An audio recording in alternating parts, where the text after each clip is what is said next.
Good day, ma'am. We are the Group 6. I'm Janel Gumapak, the group leader, and here are the list of my members.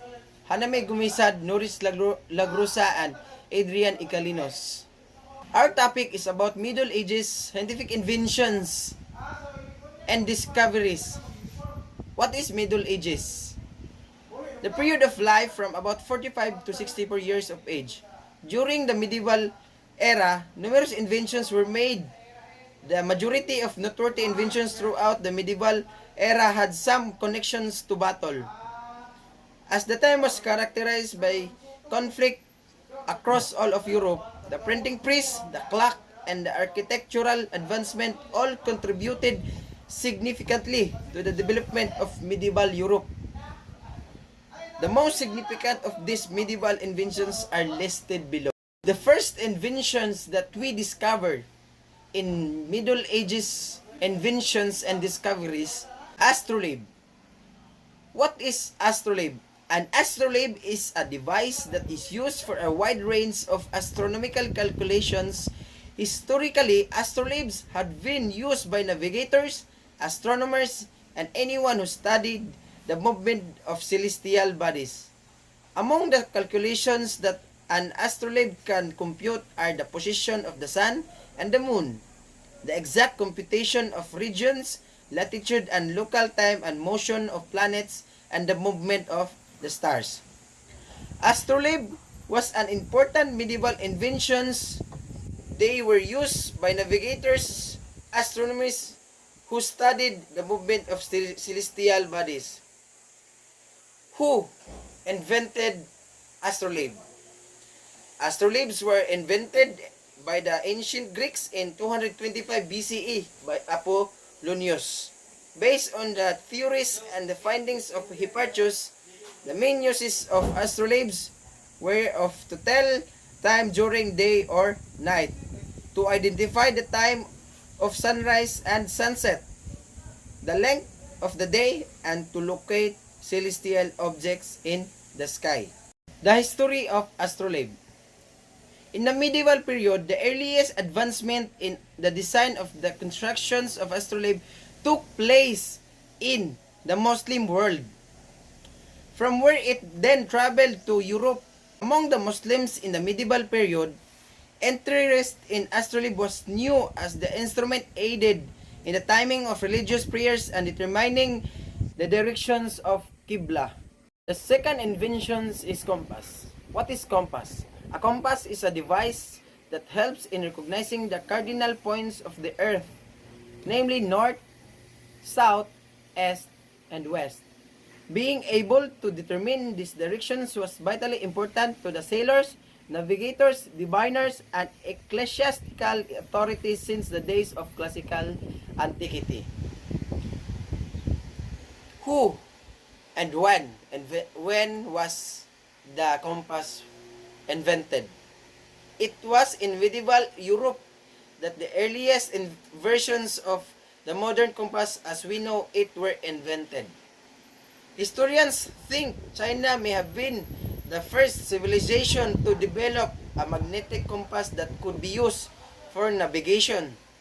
Chinese scientists may have developed navigational compasses as early as the 11th or 12th century.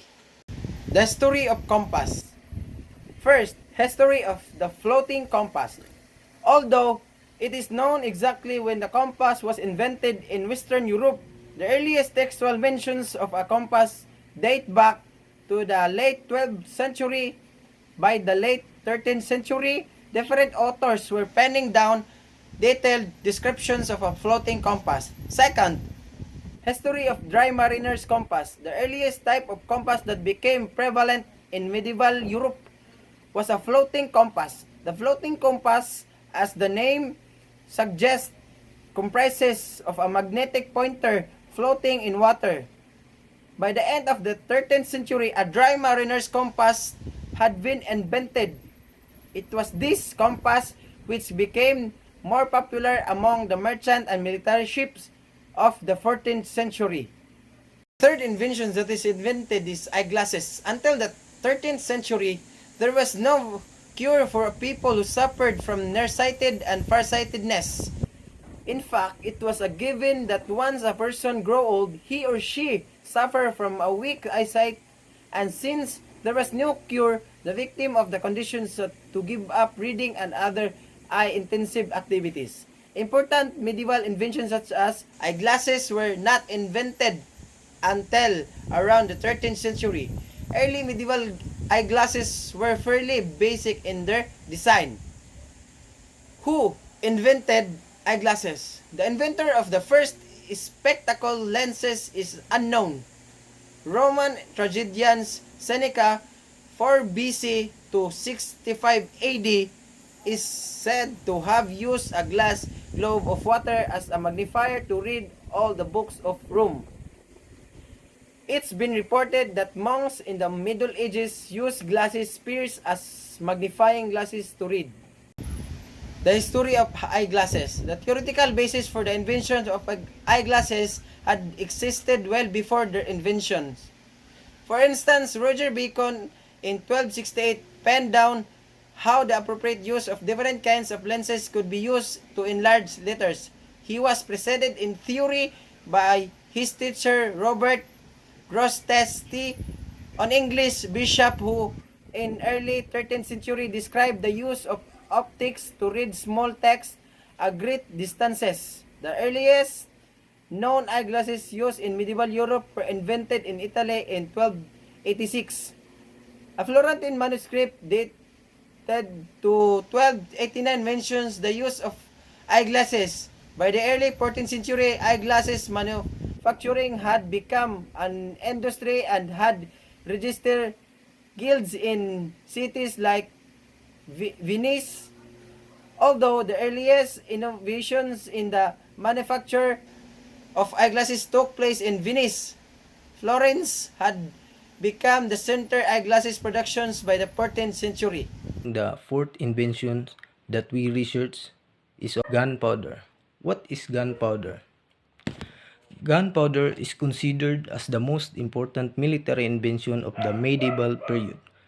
With the advent of gunpowder in Europe, the nature of warfare changed radically, and this had a deep impact on the social and political outlook of late medieval Europe. In many ways, the arrival of gunpowder also contributed to the transition of Europe from medieval to the Renaissance period. The inventions of gunpowder had a massive impact on medieval warfare. With the invention of gunpowder came the decline of the legendary medieval knight. Who invented gunpowder?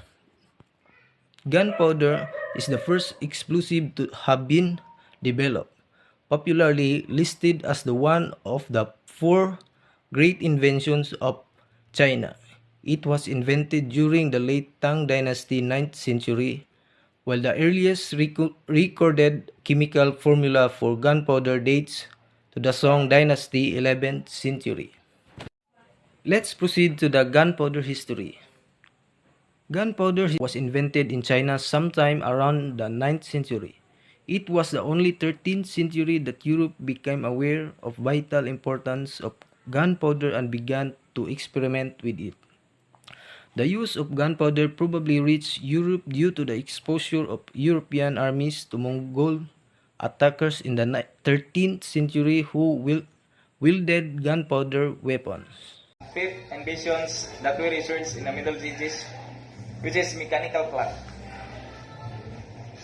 The mechanical clock comprises an oscillating the mechanism that marks the passing of time, an escapement that counts its beats, by comparison by a astronomical system for measuring time.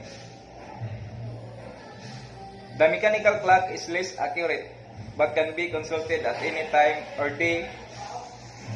day or night, even with adverse weather conditions. At the time of the inventions of mechanical clocks, the primary use was in the monasteries. They were typically used to keep track of hours for daily prayers, to help monks calculate solar and lunar eclipse, and to determine feast days with accuracy.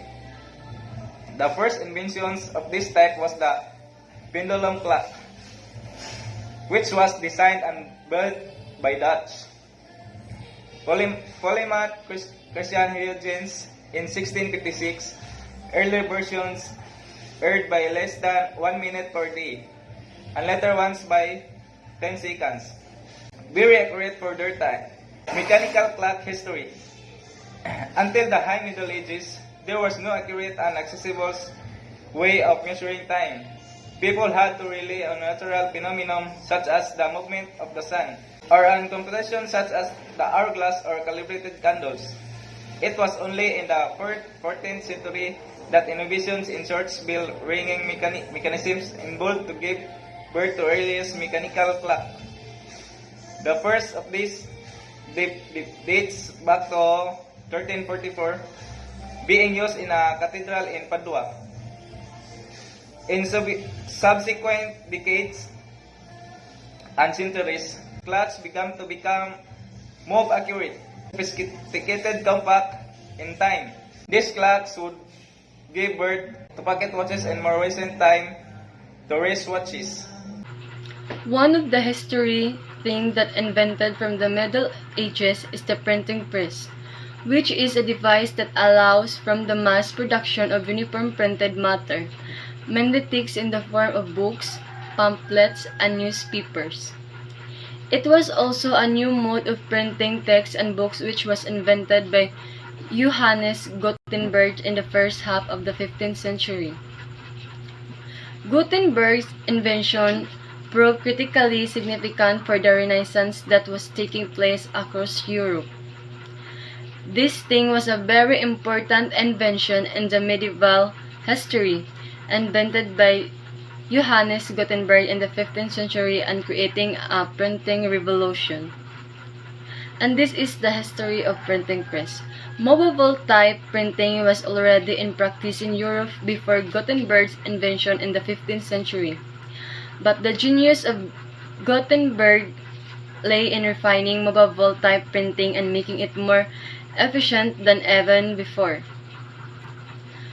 Gutenberg came up with the idea of the new type of printing press in 1440. In the next few years, he brought together the funds needed to set up his own press, which became operational by 1450. In 1452, Gutenberg undertook the first major of printing the famous 42-line Bible. This publication effectively heralded the beginning of the printing revolution. Those are the inventions that we researched in the internet. Thank you, ma'am.